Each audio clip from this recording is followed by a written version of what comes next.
예, 성도님들 반갑습니다. 먼저 부족한 자를 부르셔서 이렇게 귀한 교회를 섬길 수 있는 은혜를 허락해 주신 목사님, 장로님, 그리고 또 권사님, 집사님들께 감사를 드립니다. 특별히 오늘 교사 헌신 예배로 이렇게 모였는데 이 무거운 자리에 또 부족한 자를 강사로 세워주셔서 감사를 드립니다. 오늘 주시는 귀한 말씀을 통해서 우리 교회 학교 선생님들은 물론이고 또 이곳에 함께한 모든 분들이 함께 우리 성은교회를 하나님 기뻐하시는 참 교회로 세워가는 그 일에 함께 헌신하고 또 그러한 성도님들 되시길 소망합니다. 여러분, 어떤 한 사람이 교회를 다니고 싶어서 이리저리 교회를 알아보려고 한다면 그 교회에 무엇을 보면 됩니까? 주보나 요람을 보면 됩니다. 요즘에는 인터넷이 워낙에 잘 되어 있어서 인터넷에 교회 이름만 치면 이렇게 알고 싶은 교회에 대해서 알 수가 있고, 또 만약에 교회 홈페이지가 있으면 좀 더 자세한 정보를 알 수가 있지 않습니까? 저도 우리 성은교회 오기 전에 담임 목사님을 만나 뵙고 또 아주 예쁘게 생긴 올해 요람을 선물로 받았습니다. 표지를 보니까 올해 우리 성은교회가 50주년, 창립 50주년이 되는 해고, 또 교회 표현은 말씀대로 되는 교회라는 사실을 알게 되었습니다. 또 한 장 한 장 넘기니까 담임 목사님을 비롯해서 우리 교역자들, 장로님들, 그리고 성도님들의 사진이 있었습니다.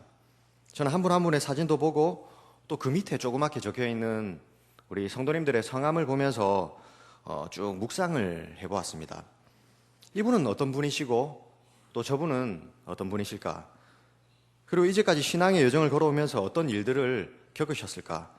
이런 생각을 하면서 한 장 한 장 요람을 넘겼습니다. 요람의 뒷부분으로 가니까 50주년을 맞이하면서 올 한 해 어떤 행사를 했는지와 또 우리 성은교회가 중점적으로 하고 있는 사역도 사진으로 나와 있어서 우리 성은교회를 이해하는데 아주 큰 도움을 제가 요람을 통해서 받았습니다. 그런데 오늘 우리가 읽은 로마서 16장 3절부터 16절도 마치 우리 성은교회 요람처럼 이름들이 쭉 기록이 되어 있습니다. 이 이름들이 모두 몇 명이나 되는지 제가 이름만 한 번 더 천천히 읽어보도록 하겠습니다. 성도님들은 모두 몇 명인지 제가 읽어드리면 귀로 듣고 마음속으로 한번 세워보시면 감사하겠습니다. 제가 천천히 한번 읽어드리겠습니다. 브리스가, 아굴라, 에베네도, 마리아, 안드로니고, 유니아, 암블리아, 우르바노, 스다구, 아벨레, 헤로디온, 두루베나, 두루보사, 버시, 루포, 루포의 어머니, 아순그리도, 블레곤, 험에, 바드로바, 허마, 빌롤로고, 율리아, 네레오, 올른바. 이 브리스가부터 올른바까지 제가 쭉 이름을 읽어드렸는데 모두 몇 명입니까?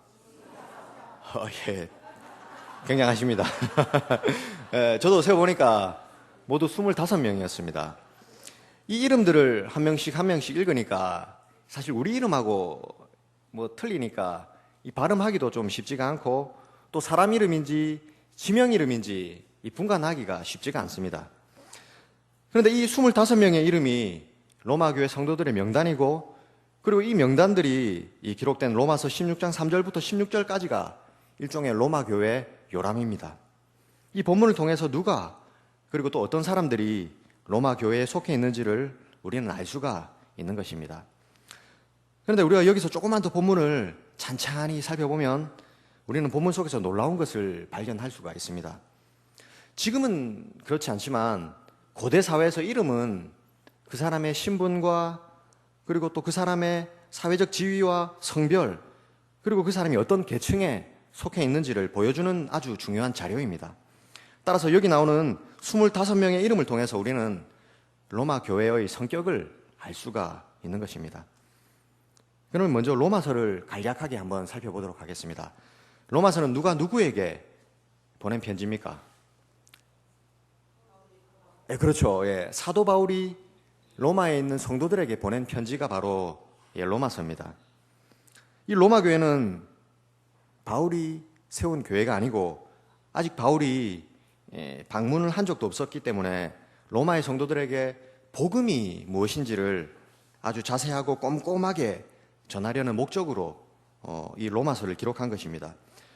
그래서 로마서 1장 1절에서 사도 바울은 자신을 소개하기를 복음을 위하여 택정함을 입은 사도라고 소개를 하고 있고, 2절에서는 곧바로 이 복음은 하며 복음에 대해서 설명을 시작합니다. 그러다가 로마서 뒷부분인 12장부터는 복음으로 변화된 자들의 삶이 어떤지를 쭉 기록을 합니다. 오늘 우리가 읽은 로마서 16장도 그 연장선에서 기록된 본문입니다. 다시 말하면 오늘 본문을 꼼꼼히 읽으면 복음으로 변화된 사람들의 모습, 참 성도, 참 교회의 모습을 우리는 알 수가 있는 것이죠. 그렇다면 로마 교회는 어떤 교회입니까? 우리 본문을 같이 읽어가면서 한번 찬찬히 살펴보도록 하겠습니다. 첫 번째로 로마 교회는 유대인들과 이방인들이 함께 어우러진 공동체입니다. 우리 다 함께 로마서 16장 3절을 읽겠습니다. 너희는 그리스도 예수 안에서 나의 동역자들인 브리스가와 아굴라에게 문안하라. 아멘. 여기 보니까 바울이 제일 먼저 문안하는 사람의 이름이 무엇입니까? 브리스가와 아굴라입니다. 브리스가와 아굴라에 대해서 우리 아마도 많이 들어보셨을 텐데 이 두 사람의 관계가 어떻게 됩니까? 부부입니다. 부부가 같이 다니면서 복음을 위해 헌신했습니다. 그런데 이들의 이름이 로마서를 비롯해서 성경에 총 6번이 기록이 되어 있는데 사도행전 18장 2절에 보면 브리스가와 아굴라는 유대인들입니다. 6절에 등장하는 이름 마리아도 유대식 이름입니다. 계속해서 7절에 등장하는 안드로니고와 유니아도 바울이 뭐라고 표현을 하고 있습니까? 내 친척 안드로니고와 유니아라고 표현합니다. 그러면 안드로니고와 유니아도 유대인입니다. 11절에 나오는 헤로디온도 뭐라고 부르고 있습니까? 바울이 내 친척이라고 기록하는 걸로 봐서 유대인이라는 것을 우리는 알 수 있습니다. 다시 말하면 로마의 위치에 있는 이 로마 교회 안에 방금 읽은 5명은 유대인이라는 것입니다. 이 말이 무슨 말입니까? 로마에 있는 교회에 유대인 성도 5명이 등록을 해서 같이 신앙생활을 하고 있다는 것입니다. 이게 아무것도 아닌 것 같지만 이 머릿속으로 한번 상상을 해보십시오. 우리 성은교회 안에 외국인 성도 5명이 등록을 해서 같이 예배를 드리고 있다고 한번 생각을 해보십시다. 언어가 다르고 문화가 다르기 때문에 아무래도 그 사람들을 대할 때 조심스럽고 여러 가지로 힘들지 않겠습니까? 특별히 그 외국인들이 유대인이라고 한다면 상황은 굉장히 많이 달라집니다. 왜냐하면 유대인들만이 가지고 있는 독특한 선민 의식 때문에 그렇습니다. 우리가 잘 알고 있는 것처럼 유대인들은 자신들은 하나님께 구원받은 반면 이방인들에 대해서는 지옥의 땔감이라고 생각을 했습니다. 그래서 이방인을 무시하고 식사도 같이 하지 않았습니다. 서로 섞일 수 없는 기름과 물 같은 존재라고 생각을 했던 것이죠. 실제로 5절에 보면 로마 교회 안에는 소아시아에서 복음을 영접한 에베네도도 있었고 여러 민족들이 로마 교회 안에 같이 있었습니다. 그런데 이들이 아무런 충돌 없이 같이 예배를 드리고 같이 교제를 나누고 있었다는 것입니다. 도대체 어떻게 이런 일이 가능할 수 있었던 것입니까? 에베소서 2장 14절 말씀처럼 예수 그리스도께서 유대인과 이방인 사이에 막혀있는 담을 허물어 주셨고 주님 안에 한 형제 자매임을 깨달았기 때문입니다. 이와 같이 로마 교회는 유대인과 이방인들이 함께 어우러져서 교제하고 떡을 떼고 주님의 몸을 이루어가는 공동체였습니다. 이것이 첫 번째 특징입니다. 두 번째 특징은 노예와 자유민 그리고 천민과 귀족이 어우러진 공동체라는 것입니다. 우리 다 함께 로마서 16장 8절을 읽겠습니다. 함께 읽겠습니다. 또 주 안에서 내 사랑하는 암블리아에게 문안하라. 아멘. 지금 읽은 8절 말씀을 보면 어떤 이름이 나옵니까? 암블리아라는 또 한 명의 이름이 나옵니다.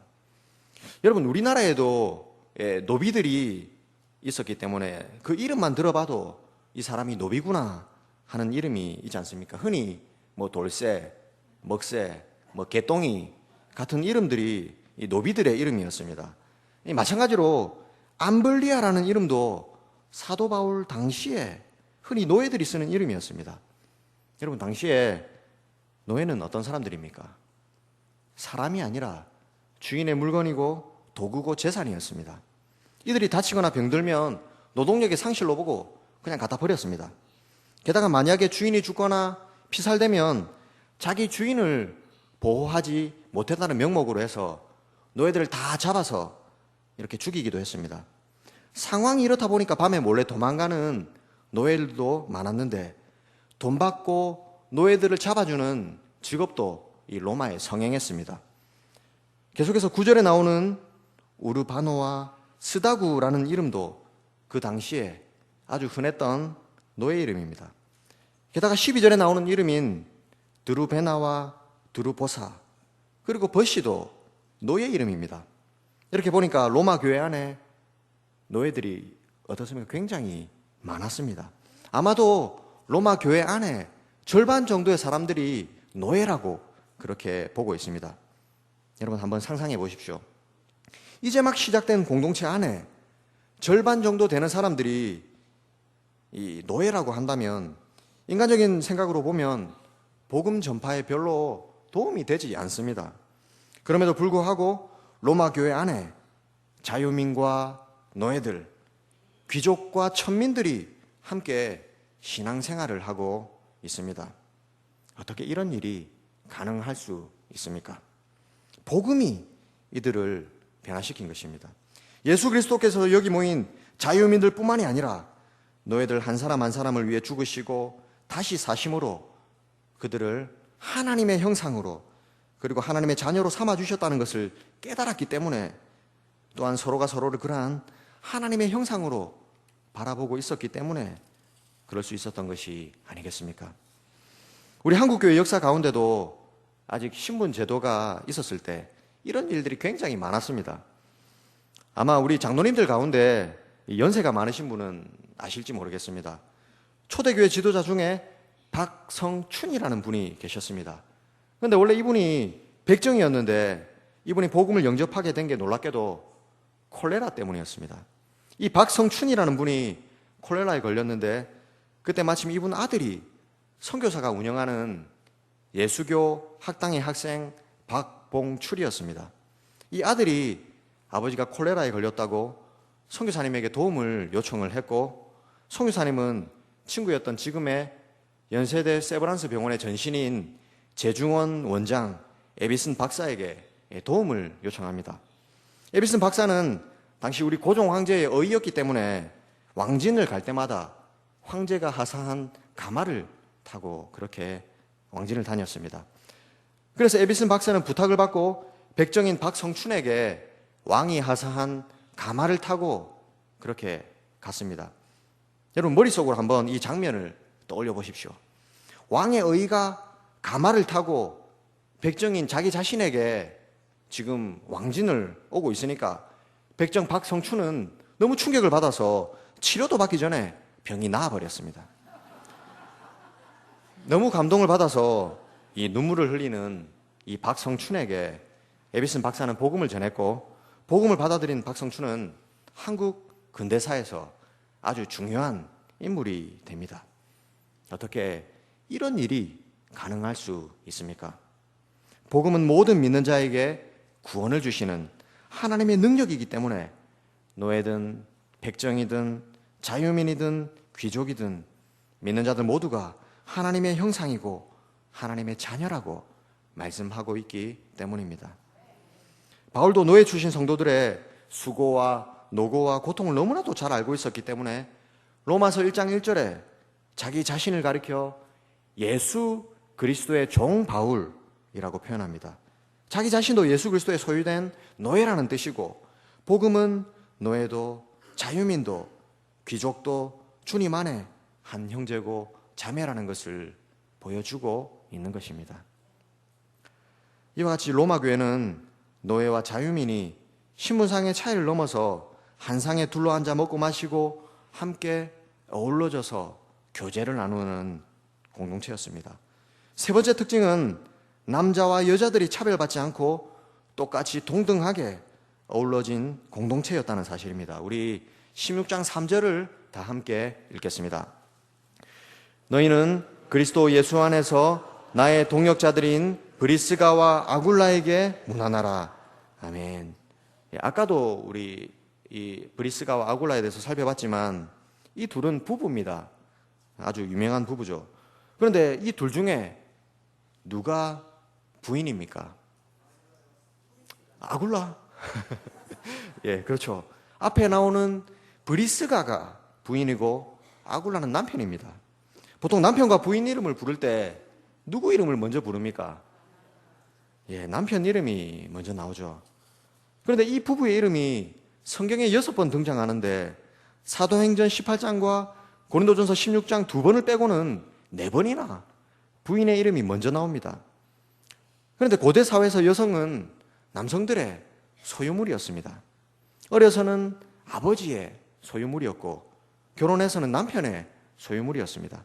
사회활동은 제한되었고 참정권도 여성에게는 없었습니다. 그런데 부인 이름을 먼저 쓴다는 것은 그야말로 당시의 관념을 뒤집어 놓는 것이었습니다.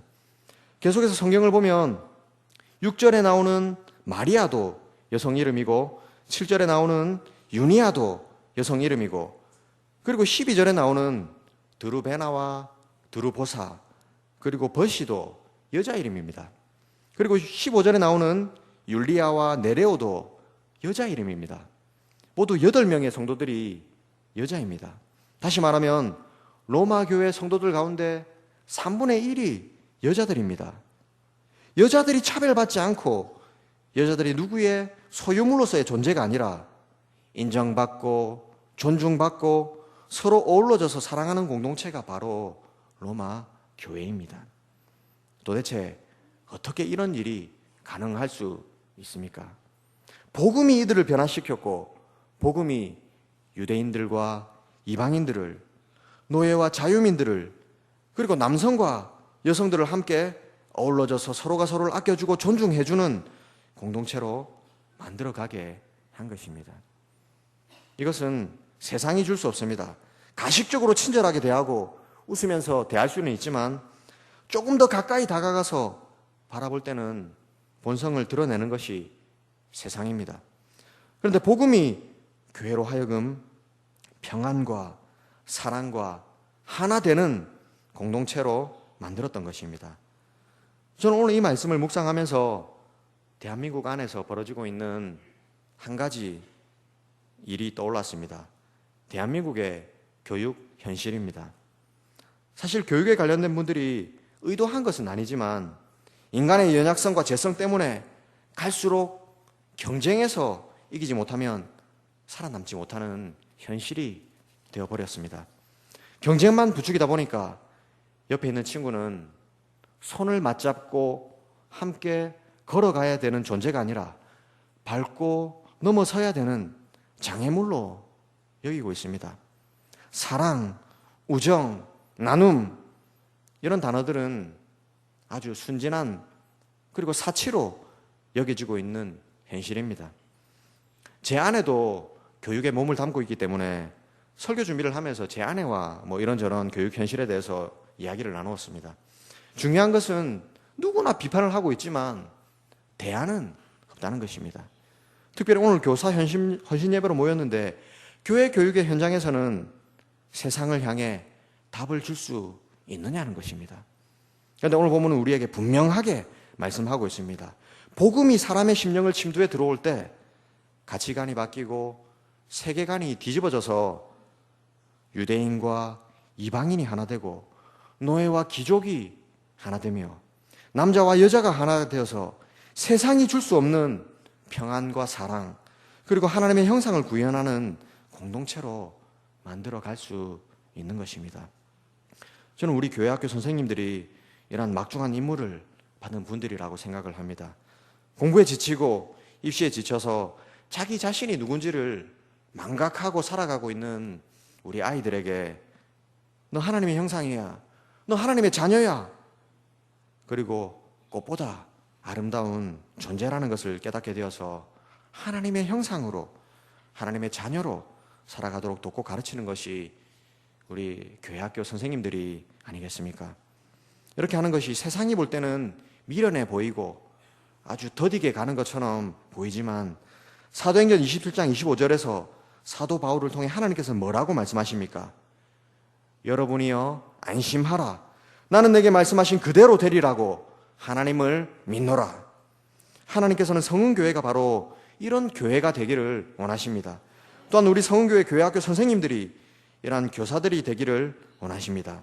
이 말씀을 붙들고 내게 맡겨주신 귀한 영혼들을 사랑으로 양육하고 주님 주신 귀한 사역들을 감당하시는 저와 여러분들 되시길 하나님께서는 원하십니다. 함께 기도하겠습니다. 하나님 감사합니다. 우리 성도님들과 함께 또 귀한 말씀 나누었습니다. 말씀을 통해서 하나님의 말씀으로 살아가고 있는 귀한 공동체를 우리는 만나게 됩니다.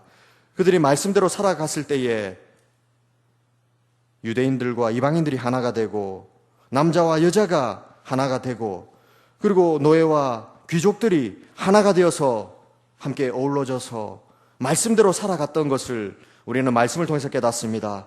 우리 성은교회가 그리고 특별히 우리 교회 학교 선생님들이 이러한 귀한 공동체로 세워가는 이 일에 헌신될 수 있도록 은혜를 더하여 주시옵소서. 감사드리오며 예수님 이름으로 기도드리옵나이다.